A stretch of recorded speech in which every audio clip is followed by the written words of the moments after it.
இந்த அடி மேலே அடி மேலே அடி எப்படி கொடுக்குறது அப்படின்னு இந்த கூகுள்கிட்ட தான்ப்பா கற்றுக்கணும். ஏன் அப்படின்னா March 5, 2024 அன்னைக்கு கூகுள் வந்துட்டு ஒரு அல்காரிதம் அப்டேட் ஒன்று ரிலீஸ் பண்ணுறாங்க. ரிலீஸ் பண்ணிட்டு ஒரு 3 months கூட ஆகலை. அதுக்குள்ளே இப்போ June 2024, அதாவது இந்த மாதத்தில் ஒரு ஸ்பேம் அப்டேட் அப்படின்னு சொல்லிட்டு ஒரு அல்காரிதம் ரிலீஸ் பண்ணியிருக்காங்க. ரிலீஸ் பண்ணிட்டாங்க.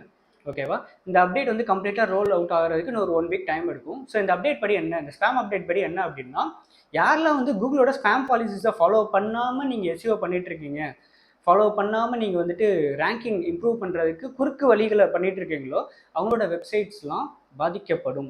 சரிங்களா? ஸோ அதுக்கு நீங்கள் பண்ண வேண்டியது என்னென்னா, கூகுளோட ஸ்பேம் பாலிசிஸை ஃபாலோ பண்ணுற மாதிரி எல்லா விஷயங்களும் பண்ணுங்கள். அந்த ஸ்பேம் பாலிசிலாம் என்னென்ன சார், எதை சார் ஃபாலோ பண்ணணும் அப்படின்ற மாதிரி டவுட் இருந்துச்சு அப்படின்னா கமெண்ட்டில் கூகுள் பாலிசி அப்படின்னு சொல்லிட்டு கமெண்ட் பண்ணுங்கள். அந்த ஸ்பேம் பாலிசிலாம் நான் வந்துட்டு ஒரு பிடிஎஃப் மாதிரி நான் கிரியேட் பண்ணியிருக்கேன். ஸோ அது எல்லாமே உங்களுக்கு டிஎம்மில் சென்ட் பண்ணுறேன். சரிங்களா? அதில் ஏதாச்சும் டவுட் இருந்துச்சு அப்படின்னா எனக்கு டிஎம் பண்ணுங்கள், டிஸ்கஸ் பண்ணுவோம். சரிங்களா? தேங்க்யூ.